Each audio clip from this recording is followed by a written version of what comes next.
and gentlemen, hardmen of the world, unite. We've got a legend on the podcast, Nathaniel Dougherty. I train with him in Hillian Gracie's gym in Donegal town. The man is a legend. He's a dream, and he's a pure sound skin, and he's got a fight coming up in Clan Wars, and we want to talk to him about life. We want to talk to him about fighting. We want to talk to him about hardy skins and just have the crack with him. That's what we want to talk about. How are you, Tani? How are you doing, Tani? What is the crack? Your name is Nathaniel, but we call you Tani, so we're just going to keep calling you Tani for the whole podcast. No bother. How's preparation going, mate? What's that? How's the preparation for the fight going? Good, yeah. Flat out, man. Flat out. Yeah. Training 6 days a week. Getting plenty of rounds in. Explain your trainings. Explain Monday morning to Sunday. Monday morning, see, I'm working shift work as well in my job, like, so it's like 2 weeks a days, 2 weeks a night, so it's like different times the whole time. So if I'm working days, I'll be up at 5, then over at the gym for 5:30, train until 6:45, go to work. But it's good. We're doing a few rounds of shadow boxing to warm up, and then we're straight into it. We're doing some technique, and then we'll do, say, 5 rounds of wrestling, 5 rounds jiu-jitsu, 5 rounds of ground and pound, and then like a few rounds of sparring as well. Okay. And then you have to go to work after that then. Go to work then for 12 hours. Right. So you're predominantly jiu-jitsu. So to go into a fight in Clan Wars, it is Clan Wars, isn't it? Yeah. Yeah. To go into like an MMA Clan Wars fight, you obviously have to change it up a bit. Oh yeah, of course. Yeah, I started off doing boxing when I started boxing when I was 12 until I was 14. Then I started training jiu-jitsu when I was 14, then kept at the boxing and jiu-jitsu for another year, and then I dropped boxing and was just doing jiu-jitsu then, like, so just concentrated on that then for just a good few years, like, and it's only recently now that I've jumped into the cage, like. How long have you been doing the? When did you make your pro debut or go into the MMA? It's not pro, so it's not. Okay. It's only after. But okay. My last fight was the 28th of February there last year. Okay. So and is that the dream? Is that the goal to become a professional fighter? Don't know what the goal is, man. I'm just going with the flow, you know. Take it as it comes. Good stuff. Good stuff. What was I going to say? And you won a few titles in the boxing, Tani. Yeah. And how did you find the change from boxing to jiu-jitsu? Was it a big crossover? Yeah. When the first time I tried jiu-jitsu, I was like, "Am I allowed to swear? No." Well, yeah. Of course, say whatever you want, mate. Not even a swear anymore. But when I first tried it, I was like, "Nah, that shit's gay. Like, I don't want to do that." But then, sure, you learn about it, like, and you watch the UFC, and you're like, "It's not gay." Definitely not gay. Yeah. It's not one gay, abusive relationship after the it's other. It's not gay, but there'll just be a lot of fingers up the bum from time to yeah. time. Checking the oil, you know. Yeah. Checking the oil. That's what they call it. That's what they call it. Checking the oil, isn't it? Yeah. So what's your excuse, P, when you do it to me? I'm trying to get you into the jiu-jitsu. I'm trying to get you into the well, try something different. Tani, will you tell us how much of jiu-jitsu has an impact on your life? Oh, massively. I probably wouldn't be here today if I wasn't training, to be honest. You know, like, just for your mind and everything, like, you know, if you've shit going on and then you go into the gym and you train for an hour and you get beat up and you beat up people, you come out and you feel fresh, like, and you just keep doing it every day, and just makes life a little easier, like. Yeah, and for people that don't know about jiu-jitsu, there's no punches or kicks in jiu-jitsu. No, it's submission grappling. It's like, you probably would have done jiu-jitsu when you were small with your siblings, like, you just didn't know it. Yeah. Yeah, that's a great way of describing it. Yeah. but it's obviously a lot more technical. It's more technical. Yeah. And it's meant tough. to be I mean, just because there's no punching or that sort of punching or kicking doesn't mean that you won't be sore after it. Oh, for sure. For sure. Yeah, but it's like a good sore. Yeah. But there's some serious injuries that can happen, like the positions that you be put in or put someone in, like what them positions can do to your body is bad. Like, yeah. Like where are you along what belt are you at in jiu-jitsu? I'm a brown belt now at the minute. Yeah, that's serious. Yeah. Good stuff. Yeah. Good stuff. Yeah. Congratulations. We look forward to getting a competition, jiu-jitsu tournament, Yeah. Be a bit of crack. It would be good. What does it take? What does it take to get? I know we could ask Pete. We know through Pete, but explain to people exactly how hard and difficult and what it takes to become a brown belt or even a purple, purple belt.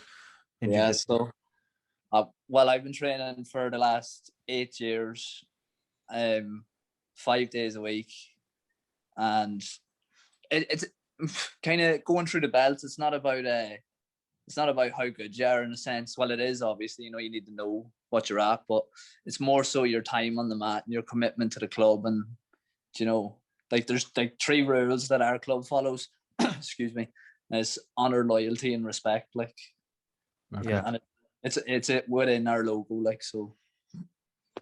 Yeah. And it's a brilliant gym up there. It's a brilliant gym. It's great crack as well as taking it serious. There's a good mix of piss taking and healthy bullying. And sometimes you need that to take you a peg or two down, like, if that's such a thing. I'm not saying that bullying is good, but it's healthy piss taking. And maybe sometimes I go off and I do a gig or do something with the Bucks and I fucking walk in and I think I'm fucking shit hot. I soon get fucking realized that I'm not too fucking shit hot. Because you were up on Vicar Street the week before doesn't make you any better. Exactly. Yeah. Exactly. And Danny, talk about your family, your brother, your sister and your father does the jiu-jitsu as well. Your brother. Yeah. Say your brother. Your brother there. More of a man than me, I tell you that. Oh Christ, she killed me. Oh yeah, so my dad's been training about 2 months longer than I was. Like, he started doing it with his friend. And then that was when I first tried it, was when he started it and I said no. So then I left it another while, then went at it. And then my sister, she'd be training now maybe about nearly 3 years, I'd say, like, and she is one of the toughest women I've ever met in my life. Like, she broke her arm, broke her humerus cleaning too, like, and now she's a plate and screws in it, and she was back training, I don't know, was it 7 or 8 months, Peter, or something? Yeah, it was crazy. She's an inspiration. Originally we were going to get the 3 on. We were going to get your dad and your dad and Haley on as well. But we said for this time around, we just get yourself on to promote the fight in Clan Wars. You just get the good looking one, isn't it? I've had the pleasure of meeting Haley and Philip, your father as well. And like, jiu-jitsu is their life. Like, you can, when Philip talks about jiu-jitsu, it's like he's talking about one yi. Like, it's like a child to him. And that I found that in so many people that are into jiu-jitsu, and including yourself, P. I know that when you talk about jiu-jitsu, it's like a way of life. It's a cult. It's a big worldwide cult. With the prophet Joe Rogan. It's a healthy cult. It is a healthy. Yeah. Well, I wouldn't say it's a cult, like, but unless you, but it's healthy. And Brian, we'll give a shout out to your coach as well, Tani. Brian, shout out to the boss man, Brian Gorman. He's a what's they call the red belts? Professor. Yeah, he is my professor. Whoever is your coach is your professor. Okay. Yeah. Okay. Yeah. Like, if you're going back to the start, what hooked you into jiu-jitsu? Like you said that you did boxing, I'm guessing you did other sports and bits and pieces like most young Irish lads as well. Yeah. Like what was it about jiu-jitsu that made you go, this is something I can progress at? Like, I don't know. I think when I started training, I was 14, like, and there was nobody else my age in the club, and they were all like, you know, late 20s, early 30s, whatever. Like, and everybody just smoked me. Like, they just ruined me. You know, I couldn't do anything. Like, and then I think that was the thing that kind of pushed me to keep going at it and keep going. It's because I seen what they could do to me, and I said, right, well, I want to be able to do that to you. Like, do you know what I mean? And then as well, even after training for all these years, I was over in Miami there last year, and I was getting like wrecked by black belts and other brown belts and stuff. And that there is just another reminder. It's just the thing, like, it's just, that's what keeps you at it. Like, you just want to be able to do that to them. Do you know what I mean? Yeah. Tell us about that, Tani. You went over to Miami and you trained with one Hillian, of the Hillian Gracie. For people that don't know, Carlos Gracie's son, Hillian, has a club, and the Donegal Town club is it's called Hillian Gracie's as well. It's affiliated with it. And you trained with the founder's son. Tell us what that experience was like. Oh, it was unreal. Everything he did was just so flawless. Like, just everything looked effortless to him. Do you know what I mean? He's just a bad man. Like, did you get a chance? Did you get a chance to roll with the man himself? No, I didn't get to roll with him now, no. But I did get to see a few techniques. He showed me a few techniques personally and stuff, like, so it was cool. Really cool experience. Like, would there be many people at that? There was, I think, about 20 of us went over. Oh, so it's exclusive enough. Yeah, it was good enough gang of us. We all stayed, like, well, most of us stayed in the one hotel. Like, we all just got Ubers to training. It was great. Like, we had 2 trainings a day, and it was just unreal weather outside, and it was just training, acai, and relaxing, and it was just really good. Like, good stuff. Training in that type of weather is almost, it puts you in good humor anyway. Like, yeah. I think anyone that does sport, like, in warm weather, you just wake up and you feel fresher. But like, at the moment and the last couple of weeks, you've obviously been training in pretty fucking dismal weather, especially up in Donegal. How have you found keeping disciplined in those situations? Yeah, it's tough enough. Like, the hardest thing is, you know, when in the morning when you're getting up and it's pitch black, like, and you just sit up out of the bed and you just kind of just come to terms with what you're about to do. Like, but once you're out the door and in the car, like, it's grand. But and then over in the gym, it does be freezing because it's like a galvanized, like, kind of roof and that. Yeah. And it's just kind of like, if it's hot outside, it'll trap the heat, but if it's cold outside, it traps the cold. And the mats, to be so cold on your toes, like, it'd be so sore. And you'd be sitting in work then for an hour, and you'd only start to feel them again then. I think anyone that's entered a boxing club or a handball court or anything like that and tried to play in the winter, train in the winter, can relate to that. Yeah. You know? Yeah, 100%. And the weight cut, how's the weight cut going, Tani? It's good now. So I'm sitting at just over 70 kilos now. Like, so I have 6 kilos off me. So I have another 4. What do you need to be? 66. Okay. So is it better to come down a little bit in weight, or is it better to go up in weight? You know, to go down, definitely, because everybody cuts weight. Like, in MMA, I think everybody cuts weight, even if it's only a little bit, but they still always go down, unless they're going up to fight someone at a certain specific weight, like. But which is happening this weekend with Adesanya and Jan Blachowicz. Yeah, exactly. Yeah. He's going to meet his weight, like. So, but to do something like that, it would take time, because you don't want to put on 5 pounds of shite. Yeah. That's what they were saying. That's what they were saying. What happened to McGregor that time? He was eating cheesecake and fucking a load of stuff, wasn't he? Yeah. Big steaks and stuff, like. Having a fucking great time. Yeah. I might actually get into it myself. Yeah. Okay, I definitely don't need to do it anyway. You have to fight. That's the only problem. Yeah. But like, would you watch? Say the fights are on the weekend. 259 is on in the UFC, and there's some stellar fights. And obviously, this is a weird anomaly of a weekend. But would you watch other fights? Say Fight Night last weekend, or would you just kind of concentrate on your own training and kind of float in and out of it? I don't know, like kind of at the minute I'm flat out. Like I barely get a chance to kind of sit down and relax. Like, so if I get a chance, like I'll probably watch the UFC tomorrow in Dad's house, like, because he has it all on his telly, like, so. Yeah. But other than that, not really. Like, yeah, be flat out just concentrating on what I'm doing. Like, what do you do when you rest? Go on, if Dana White is watching, Tani's outfit has a dodgy box. So, so turn up in the house. Dana White's going to knock on the door. Gavin, you'll be dressed up as Dana White. Yeah. This is. I'll have to have a shave though. That would be a fucking problem. And if you're watching this, Dana, share the podcast. Share the podcast, and also sign up Tani as well. So if you haven't subscribed, we'll also send Dana around to your house. But yeah, it's the UFC. The UFC has almost changed, and it's become very mainstream over the last couple of years. You know, and there's obviously Irish stars now. Like when you first went into Jiu Jitsu, there probably wasn't those Irish inspirations. Would you have followed the careers of many of the Irish MMA stars? Say again, sorry. I said obviously UFC and MMA they've changed a lot over the last couple of years, especially in Ireland.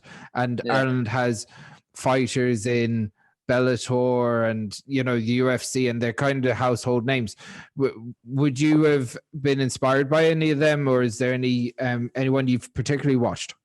Yeah, actually, I'm not at the very start, but I'd say like when I was about 15 or 16, like I was kind of like I seen James Gallagher kind of just like shoot up a wee bit, like, and because he was young as well, like I was like kind of the Strabanimal. Yeah, the Strabanimal. Like I was like, he was young as well, like, and I was younger than him, so I was like, geez, maybe I could do that as well. Like, do you know what I mean? Yeah. And then Mcgregor as well. Like, obviously Mcgregor is a massive inspiration. I'd say to every young person doing MMA and that, like. Sure. 100%. Sure. Look, he was even an inspiration to me. I used to grow about 6 inches taller when he'd win. Yeah, 100%. You'd be walking around. Hopefully that wasn't in your pants, Dad. Not that you're in the round. I walked into that one. You really did. I really did. Then it would have been 8 inches taller, P. And then and then someone put a thumb up his ass. A lot of gay jokes, lads. Yeah. Just with all the gay jokes, P? Disclaimer. We're nothing against the gays at all. We think they're a lovely bunch of lads. Yeah. sound bunch of lads. Yeah. Any other questions there, lads? I'm just thinking of jokes. Sorry. Wait. What is your opinion on Conor McGregor now, from beginning to end, beginning, middle? Well, he hasn't ended yet, so beginning to middle and now, as in the end. Yeah. Now. I think what he did is just unreal, man. Like he went from being on the social welfare, like lifting the dole, to being a multi-billionaire. Like, just such a businessman and fucking such a fighter as well. Like, just all around, like. I think obviously we've often seen that people expect him to be some sort of role model, and I've always found that like the expectation of boxers or MMA stars to be role models the most confusing shit, because like you can almost equate Conor McGregor to being like a human cockfighter. Yeah. He's going in there to kick the shit out of someone. That's basically what it is, and then he's going. Job. Yeah, that's his job. He's beating the shit out of him, and there's people that are expecting him to be why he's not. Like it's a crazy. But then you'll see other fighters in MMA and boxing and whatnot, and they're more disciplined outside the boxing ring. But like he wouldn't have got to where he is today. Not his fault. Yeah, exactly. Like he wouldn't have got to where he is today without being who he was. Yeah. 100%. And it's very easy to, like, obviously there's lots of indiscretions and there's lots of rumors of stuff they might and mightn't have done. I don't know. We wouldn't open ourselves up to that legal battle. But he also has done an awful lot of charity work as well in providing ventilators to Crumlin Children's Hospital, or even Castlebar. Yeah, you know, very easy to gloss over that fact when he's being a bit of a prick.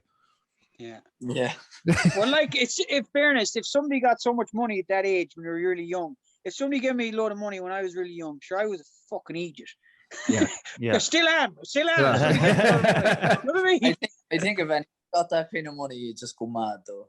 You would, You know, like, imagine looking at your online banking and seeing like 20 something odd million in it, like, and then.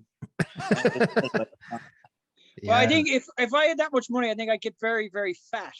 That's the only thing. That's the only thing I get. Like, I don't think you would, P. I think you'd keep the head in yourself. Do you think so? I don't know. I think so, yeah. So you could fucking buy so much food, and you'd be like, plastic surgery is not too expensive when you're rich. Yeah, that's true. Oh, okay.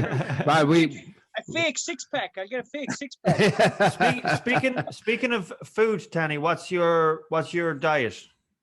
Oh, don't even talk to me, man. So it's not too bad. Like, if I'll try do the intermittent fasting, but if I'm working, it kind of messes up my times. But I'll usually have porridge as my first meal, and like some chia seeds, bananas, berries, all that crack in it. And then I'll eat a lot of turkey burgers because they're low in fat and high in protein.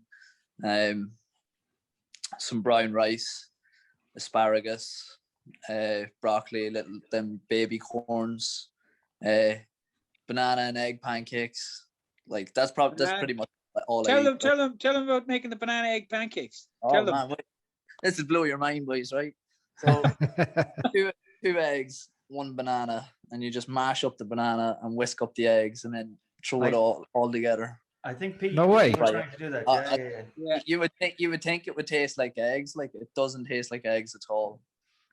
It's not bad at all. It's not bad at all. You've tried that. You've tried that, Pete. So it's not bad at all. Now, it would be just normal portions, because we had Pa O'Dwyer on during the week. He was talking about eating a pound of fucking meat before he goes to bed. Yeah, like it's a different. He was different sport. He's a strong man. Ireland's strongest man. Yeah. He's a fucking beast altogether. 23 stone of fucking solid muscle, like. Yeah. Just pure man, like. But he's got much muscle that he needs to feed, like, you know. Yeah. I'm a skinny wee shit, like. But you have to go with the weight that you're down with, you know. Like, I'm constantly in a deficit of the calories, especially now coming so close. Like, the 3 weeks before the fight, I'm always in a deficit, so I'm constantly losing a little bit of weight. Like, and that can be tough when you're training, because you don't have as much energy, like, do you know what I mean? You're exhausted. I can imagine you be exhausted, yeah. It does tire you out a bit, like. So you can't possibly go in to the fight in a deficit, can you? No, well, you get to weigh in the day before, so you have 24 hours to get some carbs and a lot of water back into you. Right. Okay. After doing your weight, but like, good stuff. I know that, like, Clan Wars has often been to a feeder to the likes of Cage Warriors, and so is that something that you're kind of looking at as that's where you want to go? Is that the direction, or, you know, is there anything like that you're looking at the moment? It's always something that's on your mind, but like, just you're always just thinking about your next fight. Like, you have a date set, like, you find out what date you're fighting, and then you just go balls to the wall training for that date, and then whatever happens that day, win, you go on to the next one, lose, you recuperate, come back, think what you want to do, and then go at it again. Like, but always on your mind, like, you know. Yeah. Why is it so long since your last fight? Is it just that the opportunity didn't come up, or did you want to take that time out yourself? Well, COVID was a big factor in it as well. Like, just a while out as well does no harm. Like, but they were running a show in December, but I don't know. I just didn't feel that one. I think my weight was a bit high as well. Like, so I kind of just gave that one a miss. Like, Good stuff. Good stuff. What do you know about your next opponent? That was exactly what I was just going to ask. I was going to ask it as well. Can we create some beef here? Is what I want to know. I don't know much about him, to be honest. All I know is his name. His name's Michael Cartmel. He's 1-0, and he trains in Team Torres. That's all I really know about him. Like Team Torres, I know a good bit about their team. They're well-rounded, like in wrestling, jiu-jitsu, and judo. Like so. Where are they based out of, Tani? What? Where are they based out of? They've one of their clubs are in Derry. I think their headquarters is in Derry, but then they have branches off of that as well. Okay. So I don't know where the branches are, but they're in Derry mostly. Yeah. Okay. So what do you? You said it's amateur, Tani. So what are you not allowed to do compared to, say, somebody that's complete novice and they don't know much about MMA? What are you allowed to do? What's the difference between amateur and it's kind of semi-amateur? Is it semi-professional? It's kind of semi-pro. Like, you know, they say it's amateur, but I fought amateur before that. Like, well, novice, whatever it was. Like, and you weren't even allowed to hit each other in the head. Like, so. Okay. No, but the only difference between the level I'm fighting at now and professional is the round time. So it's 3 3-minute rounds. Okay. And you're not allowed to elbow, and you're not allowed to knee them to the head. Okay. That's the only difference. That's the only difference. Elbows are go for it. No, sorry. And some submissions as well. You're not allowed some submissions, like the likes of a heel hook and that. Okay. Really? Okay. Yeah. Okay. Wow. And what's the rationale for? And I know you're a fighter, you don't make the rules, but like, what's the rationale for taking out something that is almost standard when you get to a professional level if you want to produce young talent like that? I don't really know, to be honest. I don't know why they like a kick to the head. Like, you're allowed to go shin right across their face, but you can't throw an elbow to their face or a knee. Like, it doesn't really make sense, I don't think, but it's just the way the rules are for amateur.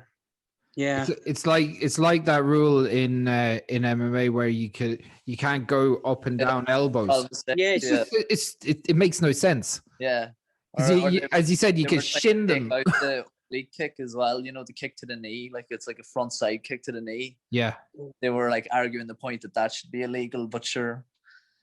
That's just like it's like you can literally sit on their chest and fucking pummel their face. Yeah. It makes no sense. You're hoping that the referee steps in at that stage. Well, this is it. It's a violent sport, like I think it was Wonder Boy when he was fighting the Scouser lad that he kept doing leg kicks.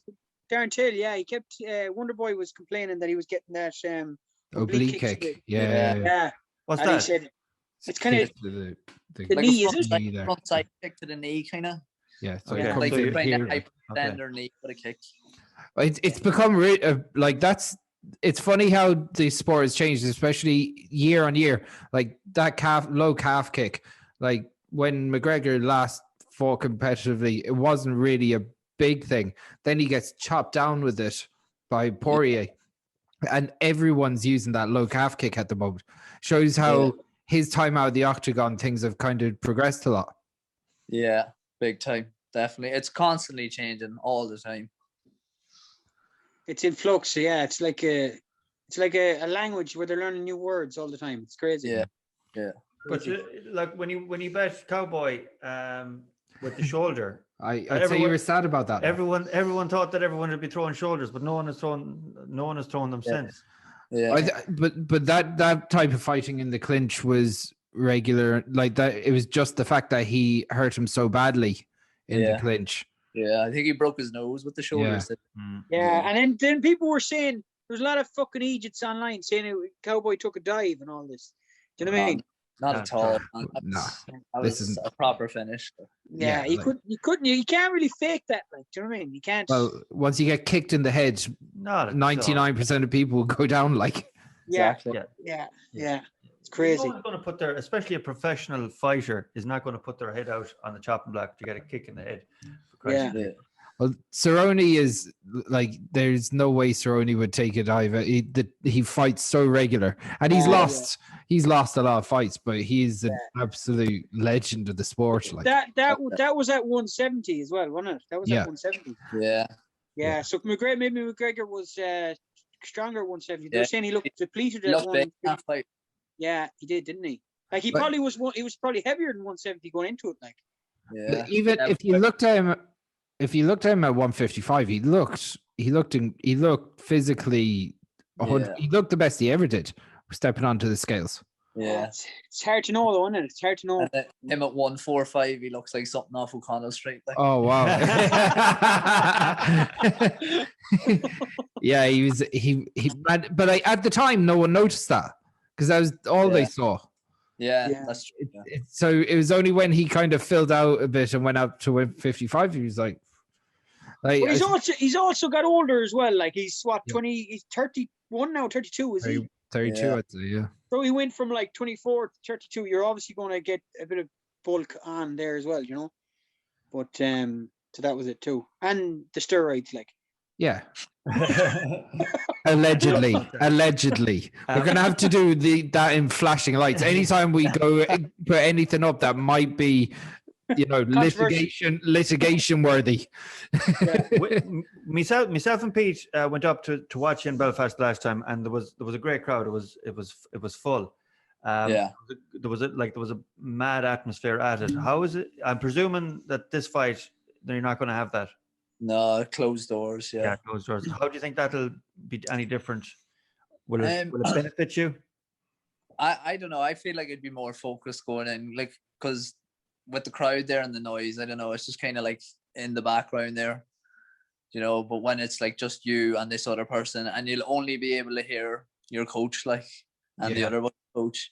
I don't know. I think I'd prefer it behind closed doors. Okay. But we'll see how it goes, anyways. Yeah.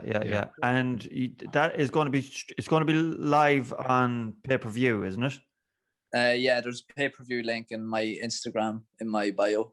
Yeah, indeed. And we plan on actually watching that. We might even do a bit of commentary on it ourselves while we're watching. Oh yeah. So I might be too nervous. You get in. Think positively, Pete. Think positive. But exactly.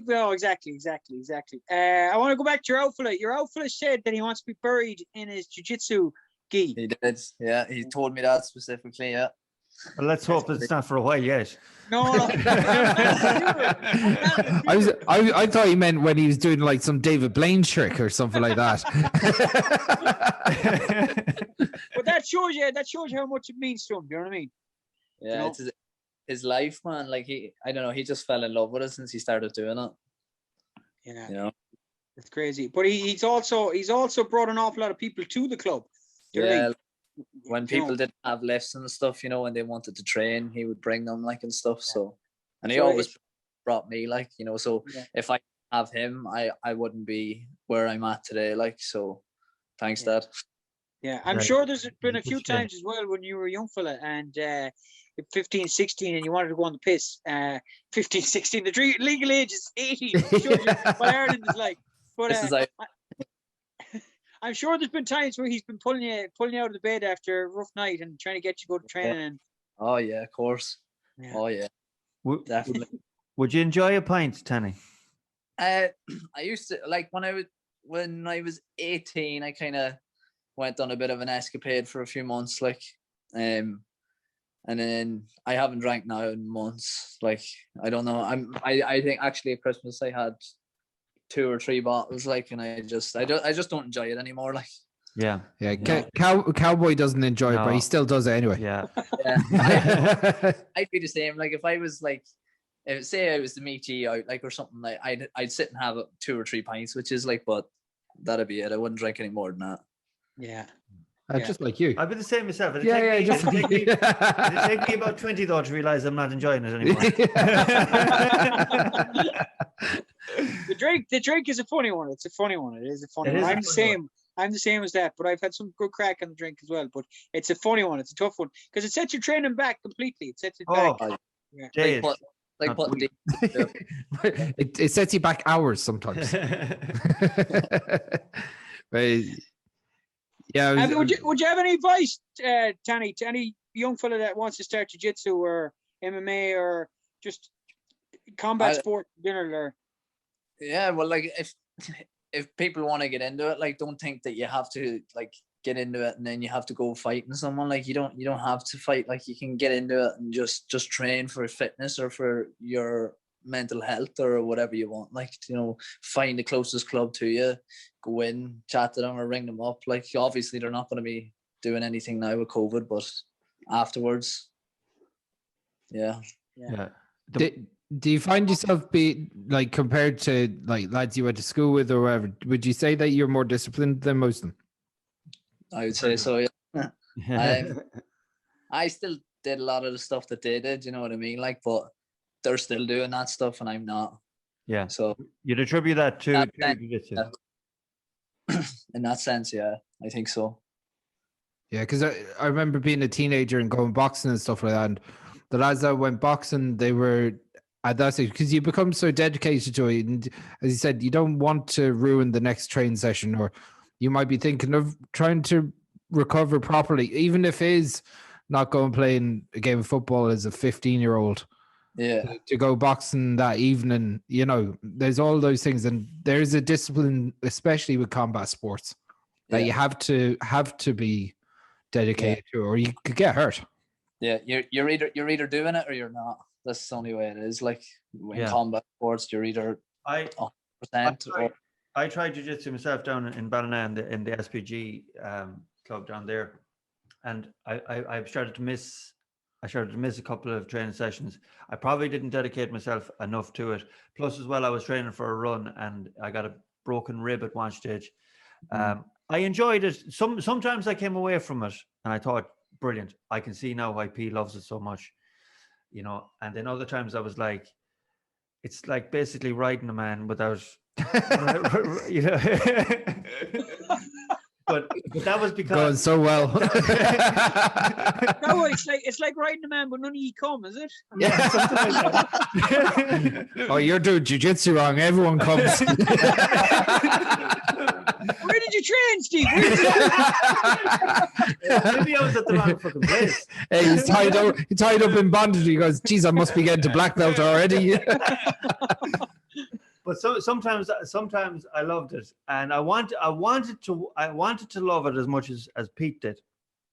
Yeah, but it's a crazy sport. Like I'm blue belt now, and I've got a stripe on my blue belt, and I'd say the only way you can describe it, it's like learning a language. I know how to say hello now. And white belt, you know how to make eye contact. Do you know what I mean? I can say hello. You know, Tani's brown belt, and he's nearly fluent. You know, but that's a hard it is. Like, you know, I think that's there's obviously something in it. I feel like I know this much jiu-jitsu after training for the length of time I've been training. Like it's like an endless amount of things to learn. Yeah. The other side of it, as a sport, it's relatively new. You're talking about the early 90s. That it really kind of, obviously it was there before, but like in its kind of current state, it's 30 years old as a sport. It's still new. So the evolutions of it each year, or as we go on in the next 10 years, it's going to be enormous. Yeah, it'd be massive. You can probably see it yourself as well, Peter. Like when you go to a jiu-jitsu tournament and go into them over the years, going to the same tournament, there's a bigger turnout every year at them now. Like you can see it starting to grow. Like the only problem is they're getting more expensive as well. Yeah, that's it. Like just quickly, the two for anyone that doesn't know jiu-jitsu, give a brief history and the clubs. That there's only 3 main clubs, right? I'll let Tani do that. I wouldn't know as much. Tani, you give it. There's, what do you mean 3 main clubs? 3 main. I thought it was like SPG. That's in Ireland, like. And Planet. In Ireland, there's a heap of clubs. There's is there? Okay. Yeah, okay. Loads of clubs. Like I'd say there's a different club nearly for every county. Right. Okay. I see. Again, that's just me not knowing enough about it. I wouldn't even know all the clubs, to be honest with you. Like I know the best one, like, but it's our one, like, you know. So. It's like my Jesus is better than your Jesus.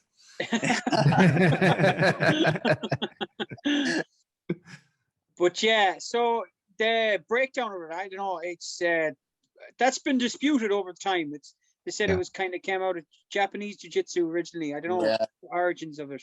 You know? Yeah, I remember reading a thing, and it was that Carlos and Helio's father knew that Japanese guy, and he knew Japanese jiu-jitsu, and he asked him would he train his sons, and then they learnt a few bits, and then together they started adapting it to bring it to the floor instead of standing.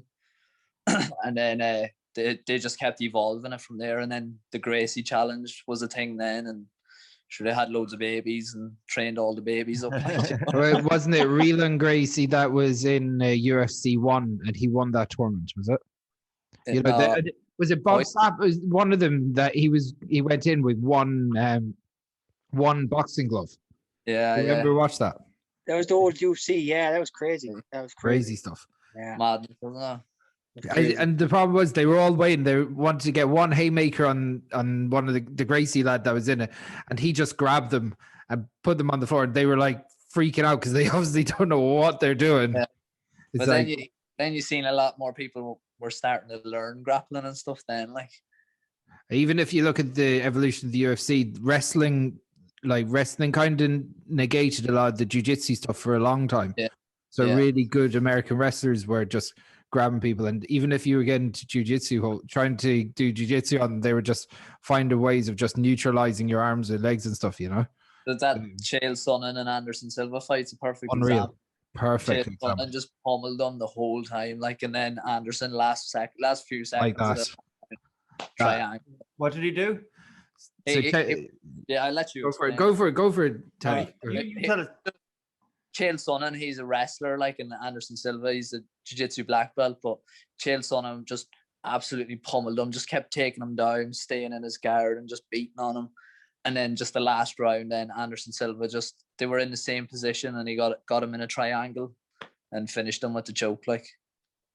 Chael Sonnen at that stage, he was probably one of my favorite MMA fighters because he was funny as fuck. Yeah. He was funny. Yeah, he was funny. Straight up, he was juiced up to the gills as well. Oh, big time. He's like Anderson Silva, you totally suck. He's just like, he was constantly at him. It was just so funny, man. But I thought Silva became one of the greats. Probably the greatest. Yeah. He's up there in the top 2 or 3.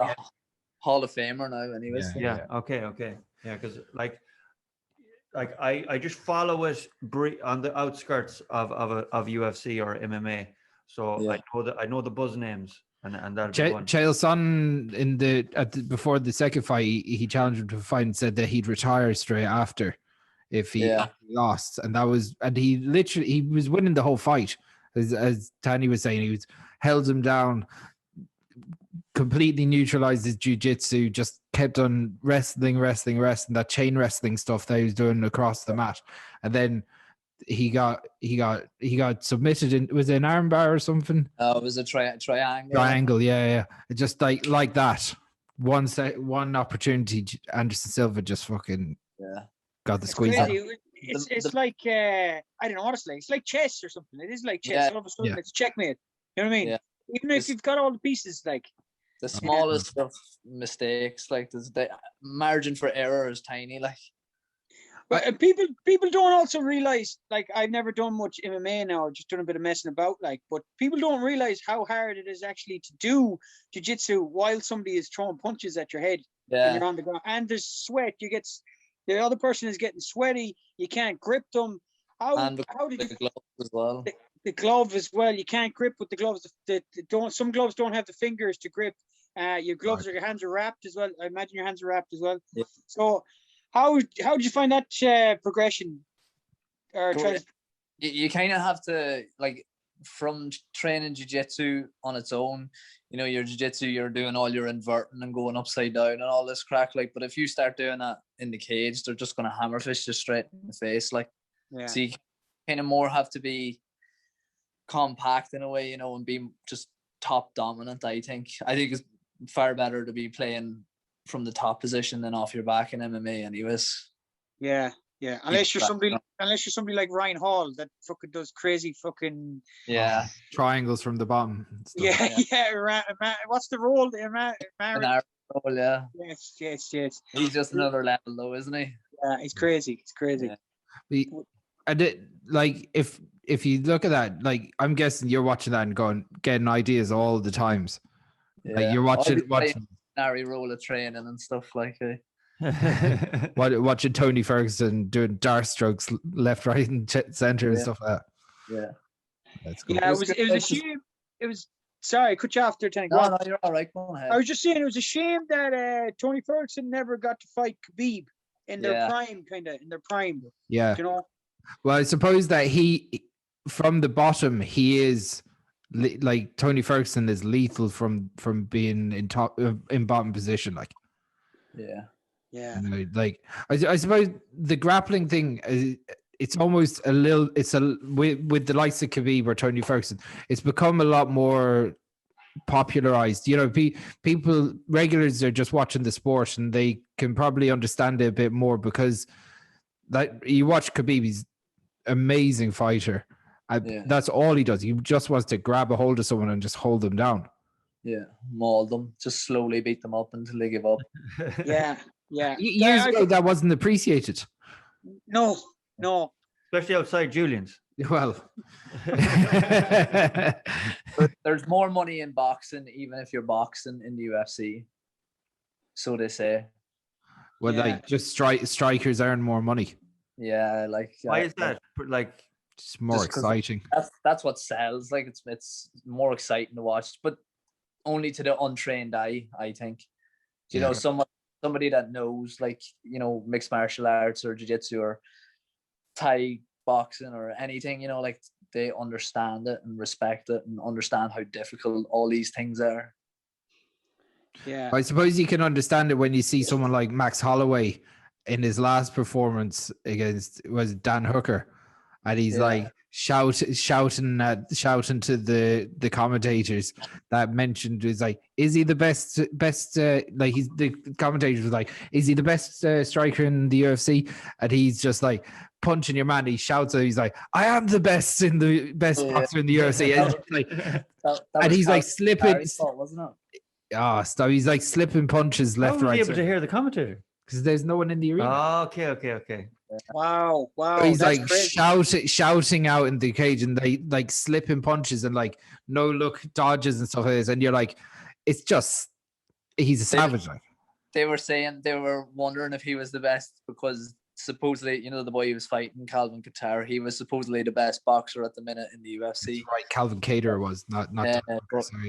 Max Holloway just picked him apart. Like he was phenomenal. He almost reinvented himself in that fight after a couple of the fights they had with the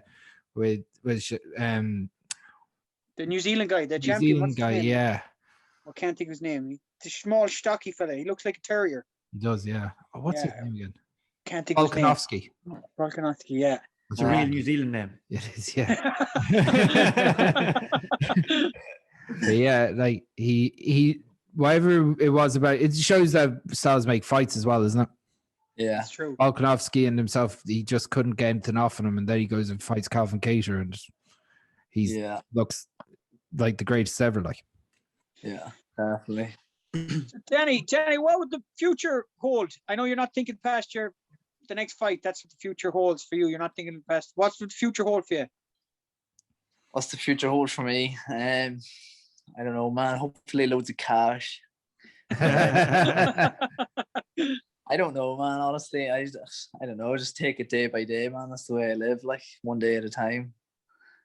I know. Anytime you're teaching, you do a few classes now and again in the gym. You're a very good teacher. Would you be interested in doing a bit of teaching down the line?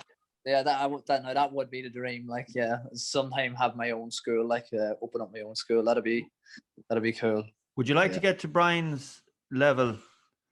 Yeah, I'll never be on that level, man. He's way up there. Yeah. But definitely, I'd like to open up my own gym and teach jiu-jitsu and teach MMA. Like, and I think if you're getting taught MMA, the person that is teaching you has need to have done it, if you know what I mean. Like, so that's probably one of the main reasons why I'm doing MMA as well. Like, very good. So yeah, that's great. Look, best of luck with your fight. Thanks very much, man. We'll be watching closely. We will be watching, and as you said earlier on as well, Tani, the link for that pay-per-view is on your Instagram. bio, Yeah. Instagram. And what's your Instagram again, Tani? It's Tani_Doherty. It's TANI_Doherty. Yeah, we've shared the link. We've shared the link on our stories, and we will be doing it again. We'll put a link in the description of this YouTube video. Putting this up on YouTube as well. Yeah. So. Lovely. So, thanks very much. Good stuff. Thanks for jumping on, mate. Tani, I appreciate it. Thanks for having me on. Thanks for coming on. It was great crack. It's great crack. It's good. We wanted to watch a few videos and get your opinion, but we'll do that next time maybe. We'll do that. We'll do that after the fight. Perfect. We can talk about the fight, and we might get Philip and Haley on as well. Yeah. Sounds like a plan. Perfect. Good stuff. Excellent. Good stuff. All right, Tani. Thanks, Tani. Cheers. Good luck. Cheers, man. Thanks very much. All right, guys. For anyone that has watched this, thank you so much for watching. Don't forget to hit the like button, and please subscribe to the YouTube channel and check out Tani on the 21st. And if you can, become a patron. Yeah, please. Patron member. All right, guys. Take care. Cheers.